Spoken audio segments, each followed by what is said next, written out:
Hello friends, so welcome back again. आज की जो डिज़ीज़ है ना, वो एक और एंडोक्राइन का डिसऑर्डर है जिसमें हम पढ़ेंगे 3 हार्मोन्स के बारे में। ठीक है, यहाँ पे हमारे जो मेन 3 हार्मोन्स हैं वो कम हो जाते हैं। मेनली इसमें जो रहता है वो 2 रहते हैं। तो आपको मैं एडिसन डिजीज़ का जो टॉपिक है इसको स्टार्ट करने से पहले मैं थोड़ा सा बताऊंगी आपको एड्रीनल ग्लैंड के हार्मोन्स के बारे में, क्योंकि हमने आज जो डिसऑर्डर हमने डिस्कस करना है, this is caused by adrenal gland. ठीक है, तो ये एड्रीनल ग्लैंड का ही डिसऑर्डर है, उसी की उसमें प्रॉब्लम होने की वजह से ही हमें ये डिसऑर्डर देखने को मिलता है। तो हम पहले थोड़ा सा उसके हार्मोन्स के बारे में जान लें कि उसमें कौन कौन से हार्मोन है और वो जाके आगे इसमें कैसे डिक्रीज होंगे। तो देखिए, हम यहाँ पे एक बार देख लेते हैं हमारी एड्रीनल ग्लैंड को। हमें पता है इसके दो, एक कॉर्टेक्स होता है इसके पास, एक मेडुला। तो कॉर्टेक्स से हमारे 3 हार्मोन आते हैं, जो कि होता है एक एल्डोस्टेरोन जिसको हम मनरिलोकॉर्टिकॉइड भी बोलते हैं, एक हमारे पास होता है ग्लूकोकॉर्टिकॉइड जिसको हम कॉर्टिसोल भी बोलते हैं, और तीसरा हमारे पास होता है एंड्रोजन जिसको हम डीएचए भी बोलते हैं।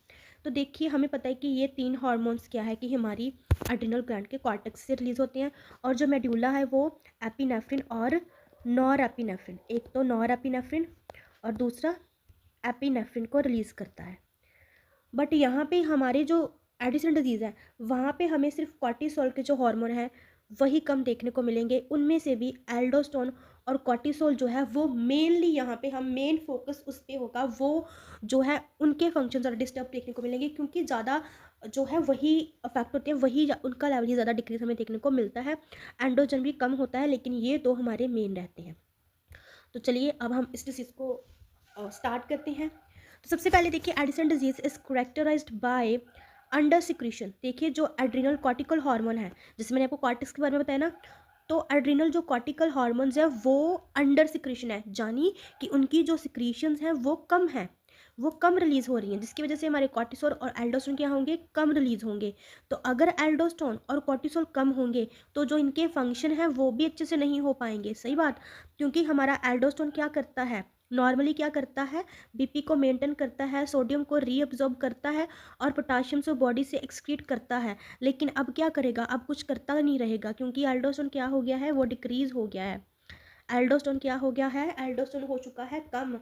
तो अब ना तो बीपी मेंटेन रहेगा, ना ही सोडियम का रीअब्जॉर्प्शन होगा, ना ही पोटाशियम का एक्सक्रीशन होगा। तो इससे होगा क्या, सोडियम जो है वो बॉडी में कम हो जाएगा, पोटाशियम बढ़ता रहेगा, और जो हमारा बीपी है वो भी क्या होगा, कम रहेगा। ठीक है, दूसरा कॉर्टिसोल की बात करो तो बॉडी में ग्लूकोज का लेवल क्या है, वो भी कम रहेगा। हम आगे जाके जब सिम्टम्स पढ़ेंगे ना, तो हमें पता चलेगा कि क्या क्या इन हार्मोन्स के कम होने की वजह से क्या क्या हमें जो है बॉडी में देखने को मिल रहा है। दूसरा, यहाँ पे हमारा एंड्रोजन भी कम होगा, तो उसकी वजह से हमें लिपिडो वगैरह देखने को भी मिलती हैं। तो आगे चल के डिटेल से सिम्टम के बारे में डिस्कस करेंगे। अभी के लिए इतना जान लो कि एड्रिनल कॉर्टिकल जो है वो फेल हो चुका है अपने जो हार्मोन्स हैं उसको प्रोड्यूस करने में, जिसकी वजह से हमें ये कॉर्टिसोल और एल्डोस्टेरोन, और तीसरा हमारा एंड्रोजन हमें कम देखने को मिलता है। तो चलिए, अब इसकी 2 टाइप्स रहती हैं उसके बारे में भी करें। ठीक है, ये जो मैंने प्राइमरी और सेकेंडरी लिखा है ये टाइप्स हैं। ये क्या है, टाइप्स हैं। यहाँ पे पहली है टाइप प्राइमरी और दूसरी टाइप है सेकेंडरी। तो देखिए, प्राइमरी जो टाइप है उसमें हमें क्या देखने को मिलता है। अच्छा, प्राइमरी में क्या होगा, प्राइमरी हम तब कहते हैं जब जो प्रॉब्लम है वो मेन ऑर्गन में ही रहती है। जैसे एड्रिनल ग्लैंड का इशू है, तो जो प्रॉब्लम है वो यहीं से स्टार्ट होगी, एड्रिनल ग्लैंड से। कोई भी इसका सेकेंडरी कॉज नहीं होगा। जैसे हम एक यहाँ पे आपको बताते हैं, हमारे पास होता है हाइपोथैलेमस, वो जैसे रिलीज कर रहा है कॉर्टिको। जब मैंने आपको हाइपोथायरिज्म वाला बताया तब भी मैंने एक ऐसा ही मैकेनिज्म आपको फ्लो चार्ट बना के बताया था ना, हाइपर और हाइपो में। अब यहाँ पे हम बनाएंगे दूसरा। तो देखिए, यहाँ पे हमारे पास है हाइपो, यहाँ पे पहले हमारे पास आता है हाइपोथैलेमस, जो क्या करता है, कॉर्टिकोट्रोफिन हार्मोन को रिलीज़ करता है। ये आगे जाके पिट्यूटरी ग्लैंड को करता है एक्टिवेट, और वो रिलीज़ करवा देती है एड्रेनोकॉर्टिकोट्रोफिन हार्मोन को। ये आगे चल के क्या करेगा, एड्रीनल ग्लैंड को एक्टिवेट करेगा, और वही हमारे वो 3 हार्मोन, 3 हमारे जो हैं हार्मोन्स, 3 ईडियस्ट एल्डोस्टेरोन को, हमारे कॉर्टिसोल को, और हमारे जो एंड्रोजन है उसको रिलीज़ करवाएंगे। ठीक है, अब देखिए, प्राइमरी में प्रॉब्लम होगी यहाँ, प्रॉब्लम होगी कहाँ, यहाँ प्राइमरी। ठीक है, सेकेंडरी में प्रॉब्लम होगी कहाँ, प्रॉब्लम होगी यहाँ, कहाँ, यहाँ। ठीक है। प्राइमरी मतलब कि जो एड्रिनल ग्लैंड है, यहाँ तक सब कुछ ठीक रहेगा प्राइमरी में, यहाँ तक सब कुछ ठीक रहेगा, सिक्रीशन ये प्रॉपरली अपना काम कर रहे हैं। लेकिन जो एड्रिनल ग्लैंड है वही अपना क्या है कि काम नहीं कर रही, वही अच्छे से सिक्रिएट नहीं कर रही। यहाँ से देखिए एड्रिनल ग्लैंड के जो है वही रिस्पॉन्ड नहीं कर रही, जिसकी वजह से हार्मोन क्या है कि वो रिलीज़ नहीं हो पाते अच्छे से। बट बाकी का जो मैकेनिज्म है वो क्या है, नॉर्मल रहेगा। हाइपोथैलेमस की सिक्रीशंस भी इसको एक्टिवेट करेंगी, आगे से ये भी इसको करेगा, और यहाँ पे ACTH भी पूरा रिलीज़ होगा। बट ये एड्रिनल ग्लैंड ही क्या है कि रिस्पॉन्ड नहीं कर रही। तो देखिए यहाँ पे हमें कॉर्टिसोल डिक्रीज देखने को मिलता है। एल्डोस्टेरोन में क्योंकि ये जो एड्रिनल ग्लैंड है वो अपने हार्मोन को रिलीज़ नहीं कर पा रही, लेकिन ACTH जो है एड्रिनोकॉर्टिकोट्रोफिन हार्मोन, ये हमें रिलीज इंक्रीज देखने को मिलता है। क्योंकि देखिए जो पिट्यूटरी ग्लैंड है ना, जो पिट्यूटरी ग्लैंड, देखिए जो हमारी जो पिट्यूटरी ग्लैंड है ना, जो पिट्यूटरी ग्लैंड है ये क्या कर रही है, because pituitary try to stimulate adrenal gland. ठीक है, जो पिट्यूटरी ग्लैंड है वो क्या है, क्योंकि इसको पता चल रहा है, इसको मैसेज क्या आ रहा है कि यहाँ से मैसेज जा रहा है कि ऊपर नीचे वाली सिक्रीशंस कम है, यहाँ से मैसेज जा रहा है कि नीचे वाली सिक्रीशंस कम है। तो इस वजह से हाइपोथैलेमस क्या है कि इसको और ज़्यादा स्टिमुलेट कर रहा है और रिलीज़ करवा रहा है। तो पिट्यूटरी भी आके क्या है कि ज़्यादा काम कर रही है, जो ACH है उसको ज़्यादा रिलीज़ करवा रही है, इसलिए हमें ACH क्या है कि बड़ा हुआ मिलता है, सो दैट कि ये इसको ज़्यादा रिलीज़ करवा पाए। बट यहाँ पे ये तो कोरिस्पॉन्ड करती नहीं, चाहे ऊपर जितना मर्जी सिक्रीशन इंक्रीज़ हो रही है। तो इसलिए हमें ACTH क्या है कि इंक्रीज़ देखने को मिलता है, because pituitary try to stimulate adrenal. ठीक है, तो वो उसको ज़्यादा रिलीज़ करवाती है। बट अब देखिए यहाँ पे बिकॉज एक लाइन है, बिकॉज यहाँ पे क्या है कि ACTH हाई है, तो यहाँ पे हमें क्या है कि हाइपर पिगमेंटेशन देखने को मिलती है। बिकॉज ACTH क्यों देखने को, यहाँ पे हाइपर पिगमेंटेशन क्यों देखने को मिलती है, क्योंकि देखिए जो ACTH है और MSH है, ये दोनों सेम पर कसर से ही क्या करते हैं, रिलीज़ होते हैं। ठीक है, सेम पर कसर से आते हैं। पर कसर हम इसको बोल सकते हैं कि जो रॉ मटेरियल होता है इनको प्रोड्यूस करने का। तो आपको पता है कि MSH क्या है कि वो डार्कनिंग के, जो मेलानिन हार्मोन है वो स्किन की डार्कनिंग के लिए रिस्पॉन्सिबल है। तो यहाँ पे अब अगर ACTH इंक्रीज़ हो रहा है तो क्योंकि ये सेम पर कसर से आ रहे हैं, तो ये भी हमें इंक्रीज़ देखने को मिलेगा, जिसकी वजह से हमें हाइपर पिगमेंटेशन देखने को मिल रही है। ठीक है, सो ये हो गया इसका रीज़न। ठीक है, हाइपर पिगमेंटेशन का। सेकंड में अब देखो यहाँ पे क्योंकि एल्डोस्टेरोन लो है, तो एल्डोस्टेरोन लो होने की वजह से जो है सोडियम भी कम होगा, तो हाइपोनेट्रीमिया देखने को मिलेगा। पोटाशियम बॉडी से बाहर निकल पाएगा, तो बॉडी के अंदर ही हाइपरकलीमिया इंक्रीज़ होगा, पोटाशियम भी। ठीक है, उसके बाद इसकी वजह से क्योंकि अब सोडियम प्रॉपरली रह नहीं पा रहा बॉडी में, तो हाइपोटेंशन देखने को मिलेगी। और यहाँ पे पर्सन को सॉल्ट क्रेविंग होगी। ठीक है, उसको सॉल्ट की क्रेविंग होगी कुछ। ठीक है, और इसके जो कॉजेज़ है ये रहते हैं, जब हम कॉजेज़ वाला पार्ट डिस्कस करेंगे तो वहाँ से इन सब कॉजेज़ को अच्छे से डिस्कस करेंगे। अब सेकेंडरी में मैंने जैसे आपको वहीं पे बता रहा था कि प्रॉब्लम क्या थी सेकेंडरी में, जब प्रॉब्लम थी पिट्यूटरी ग्लैंड में। ठीक है, जो पिट्यूटरी ग्लैंड है वही ACTH को प्रोड्यूस नहीं कर पा रही थी। सो अगर वो ACTH को प्रोड्यूस नहीं कर पा रही, तो यहाँ पे एड्रिनल ग्लैंड क्या है कि वो स्टिमुलेट नहीं हो पा रही। ठीक है, अब यहाँ पे एक चीज़ देखने की बात है, जो यहाँ पे कोर्टिसोल नॉर्मल रहेगा, जो है वो डिक्रीज़ रहेगा, हमारा ACTH डिक्रीज़ रहेगा, लेकिन जो एल्डोस्टेरोन है वो नॉर्मल रहेगा। द क्वेश्चन इज़, यहाँ पे एक राइज होता है कि ये एल्डो क्यों नॉर्मल है, क्योंकि हमें पता है कि एड्रिनल ग्लैंड ने 3 हार्मोन को रिलीज़ करना है, एल्डोस्टेरोन को, हमारे कॉर्टिसोल को और हमारे एंड्रोजन को। बट यहाँ पे एल्डोस्टेरोन नॉर्मल कैसे ये नॉर्मल, क्योंकि जो एल्डोस्टेरोन है उसको मेनली कंट्रोल करता है रास सिस्टम, वो ACTH की सिक्रीशंस पे इस पे डिपेंडेंट नहीं है। ACTH की सिक्रीशंस कॉर्टिसोल के लिए हैं। हाँ, ये बात सच है कि एल्डोस्टेरोन एड्रिनल ग्लैंड से ही रिलीज़ होता है, लेकिन उसको जो कंट्रोल करता है, जो एल्डोस्टेरोन को कंट्रोल करता है, वो रास सिस्टम कंट्रोल करता है। जैसे ही BP डाउन होगा तो रास सिस्टम एक्टिवेट होगा, तब एल्डोस्टेरोन रिलीज़ होगा, जहाँ कम होगा तब रास सिस्टम से कंट्रोल करता है, ना कि ACTH। तो इसलिए अब प्रॉब्लम पिट्यूटरी ग्लैंड के ACTH में है, तो इसलिए हमें क्या है कि जो एल्डोस्टेरोन है वो नॉर्मल ही दिखेगा, बट बाकी सब क्या है कि हमें डिक्रीज देखने को मिलेंगे। अब यहाँ पे एक और बात है, जैसे हमने पीछे देखा था कि जब ACTH इंक्रीज थे तो वहाँ हमें हाइपर पिगमेंटेशन देखने को मिल रही थी, लेकिन अब यहाँ पे सेकेंडरी में क्योंकि ACTH लो है तो there is no hyperpigmentation. ठीक है, because aldosterone is normal, so potassium level भी क्या रहेगा, हमारा नॉर्मल रहेगा। वहाँ पे एल्डोस्टेरोन के कम होने की वजह से पोटाशियम क्या था, ज़्यादा हो रहा था ना बॉडी में, क्योंकि बाहर नहीं जा पा रहा, तो यहाँ पे पोटाशियम क्या है कि नॉर्मल रहेगा और कोई सॉल्ट क्रेविंग नहीं। और जो सेकेंडरी है उस सबके ये वाले कॉजेज हमारे रहते हैं कि हाइपोफिजेक्टमी होगी, पिट्यूटरी ग्लैंड का कोई ट्यूमर हो सकता है। ठीक है, सो ये सब हम इसमें इंक्लूड करते हैं।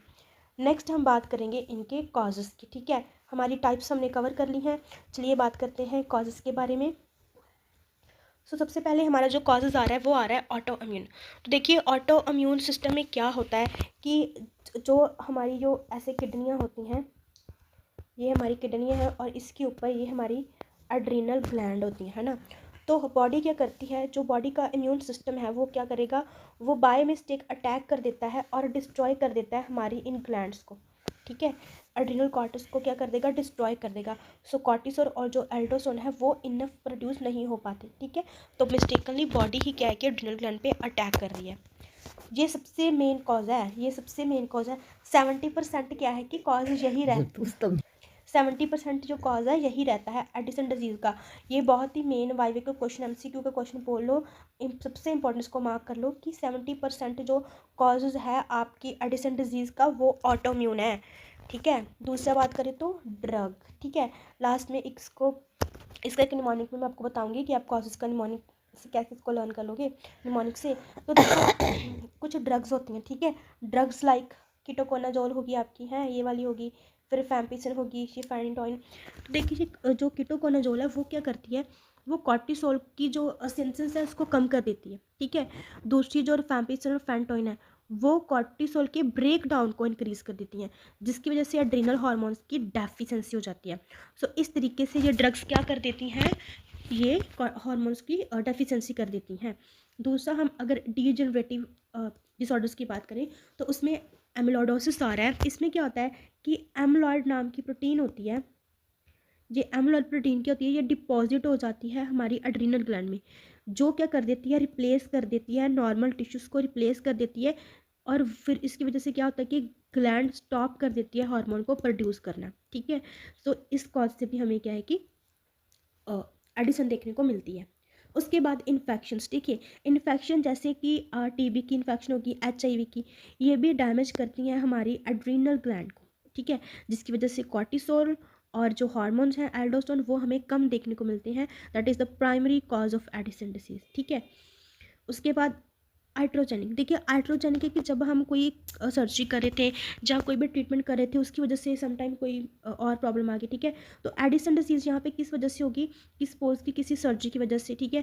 जैसे सपोज की पिट्यूटरी ग्लैंड को रिमूव कर दिया, ठीक है, पे हाइपोफिजेक्टमी कर दी, उसकी वजह से लॉस हो गया एसीटीएच का, ठीक है। या फिर अगर हमने गलती से एड्रीनल ग्लैंड की किडनी की सर्जरी के दौरान एड्रीनल ग्लैंड को एक्सीडेंटली रिमूव कर दिया, ठीक है, तो उस वजह से भी क्या है कि हमें एडिसन डिसीज़ देखने को मिलती है, ठीक है। ये इसका सेकेंडरी कॉज में आ सकता है। Next Waterhouse Friderichsen syndrome. तो यहाँ पे क्या है कि एक सीवियर और फैटल कंडीशन है हमें देखने को मिलती है, जिसमें जो एड्रीनल ग्लैंड है, एड्रीनल ग्लैंड के कि वो हार्मोन्स को क्या है कि प्रोड्यूस नहीं कर पाती, ठीक है। मोस्ट कॉमनली इसको हम ये ड्यू टू मेनिंजोकोकल हार्मोन्स की वजह से होती हैं। बेसिकली इसमें होता क्या है इस डिसीज़ में, अगर हम देखें तो यहाँ पे ना एड्रीनल ग्लैंड में सीवियर ब्लीडिंग हो जाती है, ठीक है। यहाँ पे क्या है कि एड्रीनल ग्लैंड में क्या हो जाती है, सीवियर ब्लीडिंग हो जाती है। और मोस्टली ये मेनिंजोकोकल सेप्सिस, जिसको हम नेसेरिया मेनिंजाइटिस भी बोलते हैं, उसकी वजह से हमें देखने को मिलती है ये कंडीशन, जिसकी वजह से आगे चल के हमें क्या है कि एडिसन डिसीज़ देखने को मिलती है इस सिंड्रोम की वजह से। तो ये थे हमारे कुछ कॉजेज़। अब मैं आपको बताऊँगी एक निमोनिक जिससे आप इसके कॉजेज़ को लर्न कर सकते हैं। तो वो है, आपको यहाँ पे याद रखना है एडिसन वर्ड को, आपको नाम याद रखना है जो वो है एडिसन। सो ए से हो गया, ए से कौन सा कॉज आ गया, ऑटोम्यून, ठीक है। डी से आ गया आपका ड्रग्स, फिर दूसरे डी से आ गया डीजनरेटिव, जहाँ मैंने एमिलॉइड के बारे में बताया है। आई से आपकी आ गई इन्फेक्शन हो सकती हैं, आइट्रोजेनिक कोई कॉज, है ना। फिर एस से सर्जरी, ठीक है, सर्जरी लाइक हमने पिट्यूटरी ग्लैंड की सर्जरी की या फिर हमने उसकी किडनी की सर्जरी की और एक्सीडेंटली हमने एड्रीनल को भी साथ में रिमूव कर दिया, तो उस वजह से भी हार्मोन्स कम हो जाएंगे, ठीक है, एडिसन डिसीज देखने को मिलेगी। ओ से अदर में आपका जो एफ वाला फ्रेंडरिच सिंड्रोम था वो आ सकता है, ठीक है। और एंड से नियोप्लाज्मा भी समटाइम कैंसर, ठीक है। अगर सप्रेसिंग कैंसर है तो वो भी जो ट्यूमर होगा नियोप्लाज्मा सप्रेसिंग ट्यूमर, वो भी ग्लैंड को सप्रेस करेगा, जिसकी वजह से प्रॉपरली हार्मोन को रिलीज नहीं कर पाएगी। तो ये सब कॉजेज आप लिख सकते हैं। So this is the only part 1, ठीक है। अगर 2 भी करेंगे तो वीडियो बहुत लंबी हो जाएगी। सो इन द सेकेंड पार्ट हम करेंगे इसके क्लिनिकल फीचर, डायग्नोस और मैनेजमेंट के बारे में. So this is all about its causes, types and it's definition. Thank you for watching this video.